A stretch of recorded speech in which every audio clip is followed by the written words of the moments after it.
Wiper voice YouTube channel நேயர்களுக்கும் வணக்கம்.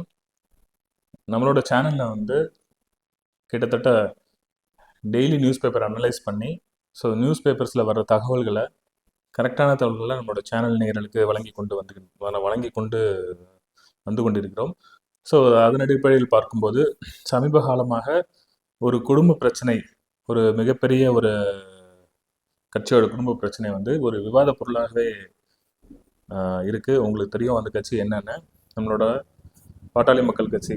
அந்த கட்சியில் நடக்கிற குடும்ப பிரச்சனையின் காரணமாக ஏற்பட்டுள்ள பிளவை அந்த கட்சி சமாளித்து வரப்போகின்ற 2026 சட்டமன்ற தேர்தலில் எந்த கட்சியுடன் கூட்டணி அமைத்து தேர்தலை சந்திக்க தயாராக உள்ளது என்பதை பற்றி தான் இந்த வீடியோ நம்ம பார்க்க போகிறோம்.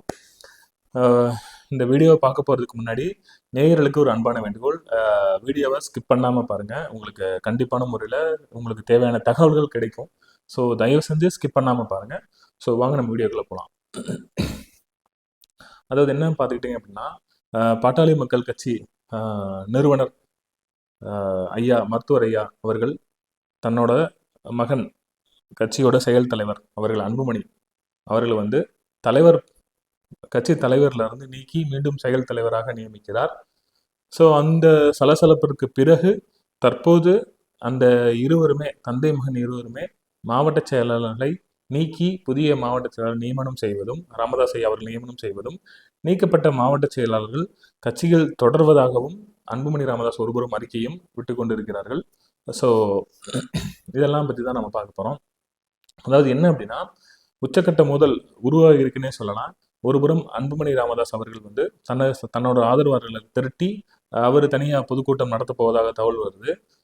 ஜூன் 15, அதாவது ஜூன் 15 நம்ம மருத்துவர் ஐயா அவரோட பிறந்தநாளை முன்னிட்டு அவர்களும் தன்னோட நிர்வாகிகளை அனைவரையும் ஒன்று திரட்டி மறுவாய் மாவட்டம் வாரியாக பொதுக்குழு நடத்த போவதாக தகவல் வருது. இந்த அப்பாவோட இந்த நெருக்கடியை சமாளிக்க மகன் என்ன பண்றாருன்னா, அவரோட பிறந்தநாள் ஜூலை 25 அன்று ஒரு நடைப்பயணம் சென்று தனது ஆதரவுகளை திரட்ட உள்ளதாக தகவல் வெளியாகிறது. இதெல்லாம் சமாளிக்க இந்த குடும்ப பிரச்சனை முடிவுக்கு கொண்டு தன்னோட கூட்டணி கட்சிக்குள்ள இணைக்கணும் என்று ஒருபுறம் பாரதிய ஜனதா கட்சி மிகவும் போராடி கொண்டு இருக்கிறது. அதற்கு அந்த பிரச்சனையை சரி செய்யவே தூதுவராக ஆடிட்டர் குருமூர்த்தி தைலாபுரம் தோட்டத்திற்கு சென்று வந்தது நம்ம எல்லாம் தெரிந்ததுதான். அந்த பேச்சுவார்த்தையும் தோல்வியில் முடிந்ததாக சொல்லப்படுகிறது. அந்த பேச்சுவார்த்தையில சில நிபந்தனைகள் ஆடிட்டர் குருமூர்த்தி அவர்கள் வைத்ததாகவும் பாஜக வைத்ததாகவும் அதை மருத்துவர் ஐயா நிராகரித்ததாகவும் சொல்லப்படுகிறது. ஒருபுறம் இருக்க, மறுபுறம் மகன் அப்பாவுடன் சமாதானம் பேச வருவதையும் தந்தை அவர்கள் நிராகரித்து விடுவதாகவும் தகவல் வெளியாகிறது. இதை வைத்து பார்க்கும்போது ராமதாஸ் அவர்களோட மகள் வழி பேரன் முகுந்தன் அவர்களை கட்சியில இணைக்கிறது தான் அந்த பிரச்சனையோட ஆரம்பமாக கருதப்படுகிறது. ஆனா மருத்துவர் ஐயா அதுல தெளிவா இருக்காங்க. தன்னோட மகள் வழி பேரனான முகுந்தன் அவர்களுக்கு கட்சி பதவி கொடுத்தே தீர்வேன் என்ற ஒரு முடிவில் இருக்காரு.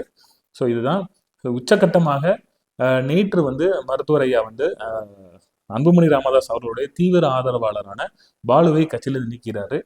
நீக்கிய உடனே அன்புமணி ராமதாஸ் மறுபடியும் அவர் கட்சியில் தொடர்வார் என்று அறிக்கையை விடுறாரு. அந்த பொறுப்புல நீக்கிய பாலு அவர்கள் நீக்கி ராமதாஸ் ஐயா இன்னொரு துணைத் தலைவராக நியமிக்கிறார் அந்த அணிக்கு. அவர் ஒரு பாட்டை பாடுறாரு, அதுதான் வைரல் ஆகுது. அது என்ன பாட்டு அப்படின்னா, பணத்துக்காக அவர் கூட சேர்ந்து போனியே, ஐயா குளிக்கும் போது அவர் கூட சேர்ந்து போனியே, இந்த மாதிரி சீ சீ சீ அப்படின்னு ஒரு பாட்டு பாடி வைரலா பாடியிருக்காரு. இதுதான். இதுக்கிடையில சென்னையில் முகுந்தன் வீட்டில் தங்கி உள்ள ராமதாஸ் அவர்கள் முக்கிய நிர்வாகிகளுடன் சேர்ந்து சில முடிவுகளை எடுத்ததாகவும், அதாவது அந்த முடிவுகள்ல என்னென்ன முடிவுகள் சொல்லப்படுதுன்னா, பொதுக்குழு கூட்டம் பற்றிய அறிவிப்பு, அன்புமணி நீக்கம் அப்படின்ற மாதிரி ஒரு தகவல், கட்சியில் நீக்கம் அப்படிங்கிற தகவல் சொல்லப்படுது. அந்த மாதிரி செய்தா நம்ம என்ன செய்யணும்ன்ற மாதிரி அதுக்கும் அன்புமணி ரெடியா இருக்கிற மாதிரி ஒரு புறம் தகவல் வருகிறது.